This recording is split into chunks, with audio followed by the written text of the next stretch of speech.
Olha, encarar uma herança pode parecer um verdadeiro labirinto, né? Cheio de burocracia, um monte de dúvidas.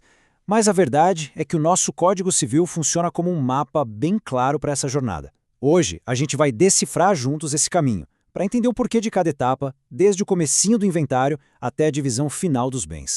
Então vamos lá. A grande pergunta que guia todo esse processo é essa: o que acontece com o patrimônio de uma pessoa depois que ela falece? A resposta está numa série de passos que a lei criou para garantir que essa transição seja justa e segura para todo mundo que está envolvido. Para a gente não se perder, vamos seguir 5 passos bem definidos. Primeiro, a gente vai olhar o mapa geral da coisa. Depois, vamos conhecer uma figura central, o inventariante. Aí vamos falar sobre um risco sério, a desonestidade. Em seguida, ver como as contas são acertadas e, por fim, chegar na tão esperada divisão dos bens.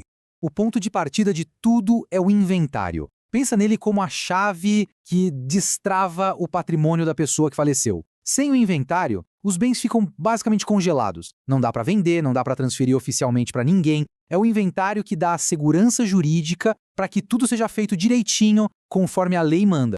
E para conduzir esse processo todo, a lei aponta uma figura-chave. Afinal, alguém precisa ficar responsável por administrar os bens enquanto a partilha não acontece, certo? E essa pessoa é o inventariante. E o que faz o inventariante na prática? Bom, o artigo 1991 do Código Civil é bem claro. Ele é o gestor da herança, do espólio. É quem vai pagar as contas que aparecem, representar a herança na justiça se precisar e juntar toda a papelada. É uma função, assim, de extrema confiança e com muita responsabilidade.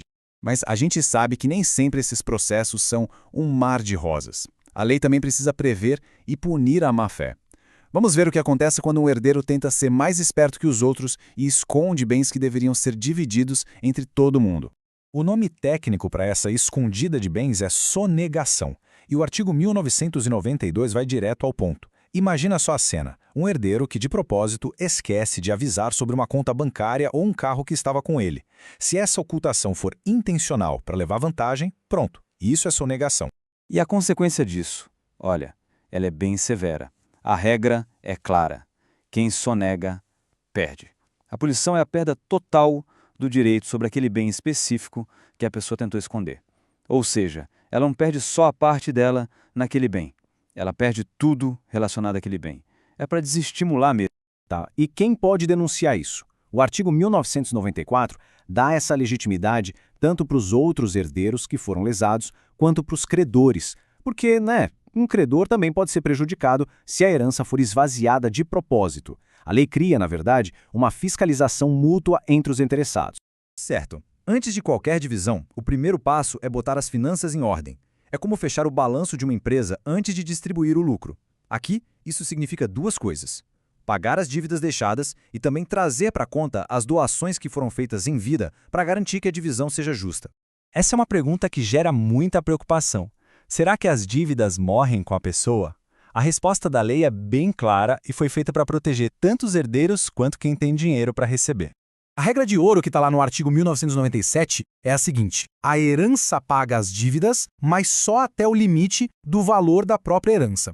E isso é uma proteção fundamental para os herdeiros. Significa que ninguém herda uma dívida que seja maior que os bens que vai receber. O patrimônio pessoal de cada herdeiro fica totalmente protegido.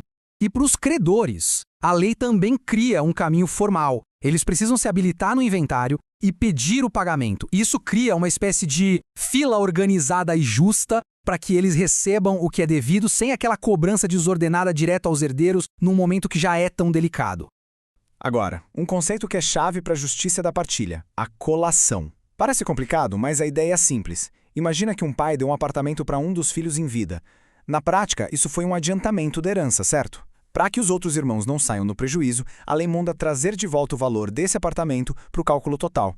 É como se colocassem tudo de volta no monte para garantir que a divisão final seja igual para todo mundo. Mas a lei também tem bom senso, viu? Ela entende que nem todo gasto que se faz com um filho é adiantamento de herança. Pagar a faculdade, ajudar com tratamento de saúde, essas coisas são vistas como dever de cuidado, de sustento, não é para privilegiar ninguém. Por isso, esses gastos ficam fora dessa conta da colação.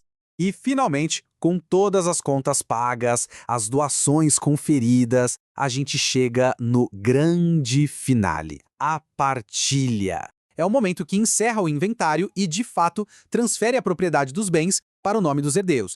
E para fazer essa divisão, existem basicamente dois caminhos. A grande diferença entre eles se resume a duas coisas: tempo e dinheiro.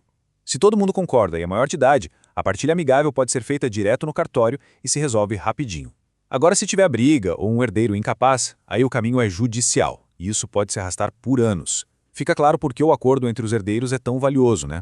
Essa é uma ótima pergunta prática. O que acontece quando 3 herdeiros recebem uma única casa, por exemplo? A lei não vai obrigar todo mundo a morar junto, claro. Ela oferece soluções bem objetivas para resolver esse impasse. A lei, então, dá 3 saídas principais para essa situação. Ou o imóvel é vendido e o dinheiro é dividido, ou os herdeiros concordam em virar sócios daquele bem, formando um condomínio, ou, o que é bem comum, um dos herdeiros que tem mais interesse na casa compra parte dos outros, pagando a eles o valor correspondente. A gente viu que o processo é todo detalhado, todo amarradinho, tentando cobrir todas as possibilidades. Mas a vida real, às vezes, surpreende. E se, anos depois de tudo finalizado, apareceu um bem que ninguém sabia que existia? Essa pergunta testa a força da lei. Imagina, o processo acabou, os impostos foram pagos, e agora? Será que a lei fica sem resposta para uma situação dessas? De jeito nenhum. A solução tem nome: sobrepartilha. É literalmente uma partilha sobre a partilha. Bens que foram sonegados e só apareceram depois, ou que foram simplesmente esquecidos, são divididos num novo processo bem mais simples. Isso mostra que o grande objetivo do sistema é alcançar justiça completa, mesmo que para isso precise de um segundo ato. No fim, a gente vê que a lei tem um caminho bem desenhado. A grande questão que fica é o quanto a prática consegue refletir essa teoria tão bem pensada.